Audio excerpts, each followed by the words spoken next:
Olá, pessoal! O combate às desigualdades e ao preconceito deve ser uma das missões mais importantes do direito. E é sobre isso que eu vou falar com essa figura fantástica. O Papeando com Pamplona hoje é sobre ações afirmativas. Bem-vindos!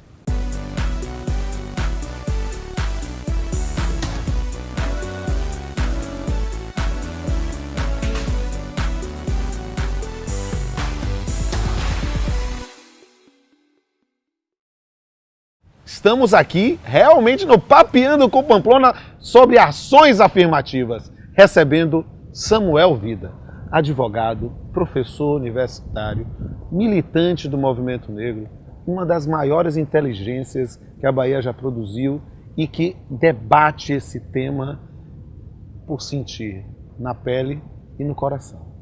Samuel, que prazer ter no Papeando. Prazer é meu, Pamplona. Estar aqui participando do programa, conversando com essa plateia extremamente estimulante e trocando impressões, aprendendo um pouco mais, compartilhando conhecimento contigo e com os espectadores. Prazer todo meu. Mais do que isso, é uma honra. E vamos bater logo o nosso papo. A gente tem que papear. E papear sobre ações afirmativas. Como é que você, Samuel, conceitua uma ação afirmativa? Olha, existem várias possibilidades, mas eu me oriento muito pela tradição instituinte desse debate de forma mais organizada, que se deu na Índia através de um jurista, Ambedkar, que já nos anos 20 do século passado, durante o período colonial, tendo vivido na pele a condição de Dalit naquela sociedade de castas, transformou essa experiência em manifestação de reivindicação de espaço e construiu as primeiras experiências sistemáticas de concepção jurídica de ação afirmativa. Então, a ideia da ação afirmativa é exatamente a ideia de reparar uma desigualdade, uma injustiça criada artificialmente, que decorre, portanto, de práticas culturais discriminatórias, inaceitáveis para quem tem um mínimo de compromisso com o projeto democrático. Certo. Mas quais são os principais exemplos de ações afirmativas? É impossível listar todas as possibilidades de ações afirmativas, porque quaisquer situações injustas, de desigualdade e discriminação podem ensejar medidas de ações afirmativas. As mais conhecidas são aquelas que se articulam em torno de reserva de vagas, de cotas ou de políticas de estímulo à participação de setores e segmentos que tradicionalmente são vetados ou bloqueados, direto ou indiretamente, em determinados espaços. Universidades, mundo do trabalho, a política, são exemplos onde mais comumente se aplicam cotas. Mas podem existir ações afirmativas dissociadas de cotas. Exato. Por exemplo, a Lei 10.639, quando estabelece a obrigatoriedade de incluir a história do negro e a história da África no currículo, tem uma função de ação afirmativa, corrige uma omissão, um silenciamento absolutamente descabido num país de maioria negra, e não é política de cotas. Isso que eu acho fantástico. Quando a gente começa a perceber, e isso é algo extremamente didático para o pessoal que está nos vendo aqui e em todo o Brasil, perceber que ações afirmativas não se limitam a cotas. Mas aí a pergunta, qual é literalmente a principal finalidade de uma ação afirmativa? A finalidade fundamental é desconstruir a naturalização da desigualdade. As lógicas culturais e institucionais tendem a perpetuar a desigualdade nas sociedades complexas e desiguais. Então, a ação afirmativa é um momento de inflexão. Vejam o caso da universidade. A universidade pública no Brasil tinha um percentual baixíssimo de negros. A partir da adoção da política de cotas, nós passamos a ter uma nova situação. Nós que ensinamos na Faculdade de Direito nunca tínhamos convivido com um público tão diversificado. E isso é um ganho para todos. É um ganho, inclusive, para os brancos, que passam a ter a oportunidade de conviver com uma realidade da qual só tinham notícia remota, indireta. E é um ganho para o conhecimento, no caso da universidade, porque quanto maior a base epistemológica, a pluralidade, né? As diferenças de perspectivas, melhor o ambiente para produzir conhecimento. Claro. Então, são experiências como essa que confirmam o acerto e a necessidade das ações afirmativas. A ideia das ações afirmativas está dentro, portanto, da linha de um combate ao preconceito. Como combater o preconceito? Mais do que o combate ao preconceito. O combate à discriminação. Porque o preconceito é difícil de combater de maneira imediata, porque ele se traduz até inconscientemente em atitudes disseminadas pelo dia a dia, nas práticas culturais. Claro que nós devemos apostar no enfrentamento do preconceito pela educação, Claro. né? Para o processo de desmonte das mitologias, das crenças infundadas. Mas a desigualdade proveniente da discriminação é muito mais contundente, porque ela afeta com a vida das pessoas, ela afeta a vida das pessoas e inviabiliza o exercício de direitos. Coloca, do ponto de vista prático, uma hierarquia na cidadania. Então, o sentido fundamental das ações afirmativas é iniciar um processo de reversão das desigualdades, mostrando a viabilidade de uma política de inclusão, dando espaço à multiculturalidade, mostrando praticamente, por exemplos pontuais, que a diversidade, longe de ser um problema, é uma grande virtude e um trunfo. Um país como o nosso, no dia que valorizar adequadamente a sua diversidade, vai promover um boom de produção de conhecimento, de vivência, de civilidade, como nós não temos na história do país. E nessa arremate dessa primeira parte do nosso bate-papo, o que você diria para alguém que está nos vendo e que foi vítima do preconceito, foi vítima da discriminação? O que você diz para esta pessoa? O que é que ela deve fazer? Reaja, né? Imediatamente adote uma atitude individual e institucional de reação.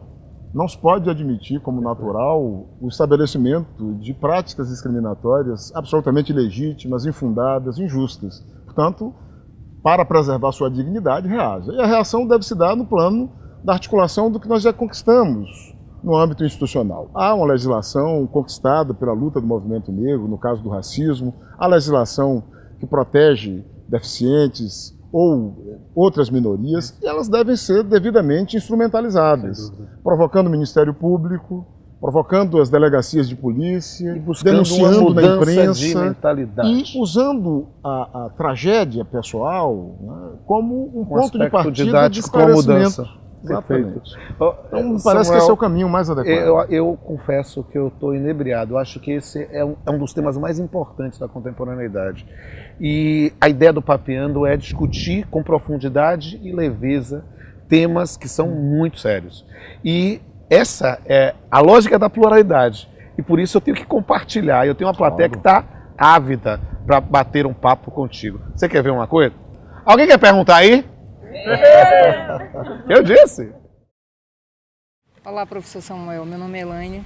Eu gostaria de saber quais são as principais modalidades de cota no Brasil. Elaine, no Brasil nós temos uma experiência longa de adoção de cotas, que se inicia nos anos 40 com a reserva de vagas para trabalhadores nacionais. E se estende desde então por vários domínios. Podemos citar o caso da reserva de vagas para deficientes, 8.112, né? Importante.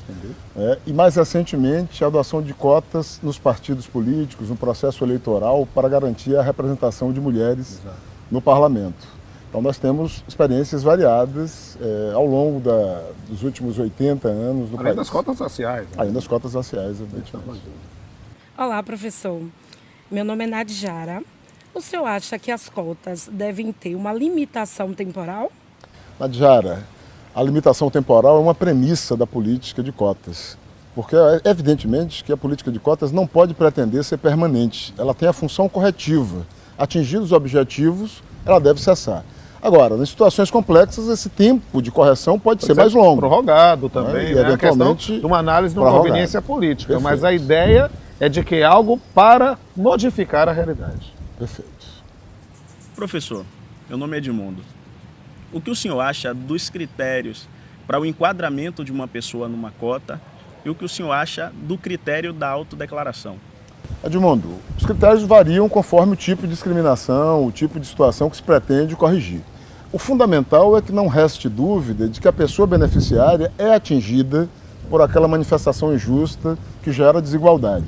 No caso do racismo, nós temos defendido, e é uma política mundial, a autodeclaração, porque isso evita a usurpação indevida por parte de sujeitos que não se enquadram na situação e evita também o outro extremo, que é o risco de alguém te classificar contra a sua vontade. A autodeclaração te deixa à vontade para escolher participar ou não da política de cotas. E, ao mesmo tempo, coloca um compromisso ético de você dizer a verdade, porque se um louro de olhos azuis se autodeclara negro para efeito de cotas, ele está cometendo um delito, está praticando falsidade ideológica e deve, inclusive, responder por isso. Olá, professor, meu nome é Paloma. O que o senhor acha da utilização de cotas sociais em vez de cotas raciais? Paloma, o uso das cotas raciais tem uma finalidade precisa: combater o racismo. A adoção de cotas sociais pode caber para outras pretensões, para corrigir outros problemas. Para combater o racismo é preciso reconhecer que ele existe. E a forma de reconhecê-lo é adotando uma política que toque na ferida, mostrando o absurdo das práticas racistas do país e a necessidade de incluir os negros nos espaços de oportunidades e de poder. Meu nome é Calize. Como o senhor vê a aplicação do sistema de cotas para pessoas com deficiência física? Calize, a experiência de adoção de cotas para pessoas com deficiência física no Brasil tem sido uma das mais bem-sucedidas. Verdade. E, portanto, merece ser, inclusive, tomada como paradigma para ampliar as políticas antidiscriminatórias, porque tem dado oportunidade de integração e tem contribuído para reverter uma tradicional história de preconceito, de silenciamento, de ocultamento das pessoas com deficiência no interior de nossa sociedade. Dando visibilidade, se mostra que são pessoas que podem servir como quaisquer outras. Olá, meu nome é Mariana. O senhor vê espaço para a criação de outras modalidades de cotas? Mariana, essa é uma discussão necessária na sociedade brasileira. Existem várias demandas, inclusive no âmbito racial, que não foram ainda devidamente atacadas, atendidas pelas políticas em vigor. Eu daria como exemplo expressivo a necessidade de cotas nas instituições públicas. Nós não precisamos de cotas apenas nos concursos, mas já na própria estrutura, como o parlamento, como os espaços governamentais, os cargos comissionados, o poder judiciário. Então, me parece que nós estamos no estágio que exige já um salto adiante para que nós consolidemos a política de inclusão, adotando cotas de outras formas, em outros espaços, numa outra intensidade. E em outras modalidades de combate ao preconceito. Exatamente. Olá, professor Samuel. Meu nome é Leoman. Em um sistema que se aplique cotas de forma ampla, há espaço para não cotistas? Leoman, a política de cotas já pressupõe o espaço para o não cotista. Não é? Porque você só vai reservar uma cota porque um outro critério não baseado em cotas é adotado. Logo, automaticamente, a existência de uma política de cotas pressupõe um outro modo de ingresso ou de acesso universal para aqueles que não se incluem no perfil reservado para cotas. É apenas uma reconstrução matemática. Samuel, tudo bom? Leandro, você sabe. Queria saber como é que o senhor vê a questão da acessibilidade no tema das ações afirmativas. Leandro, você toca num assunto fundamental, que chama atenção para a complexidade das práticas discriminatórias, que se projetam inclusive no espaço urbano, na arquitetura.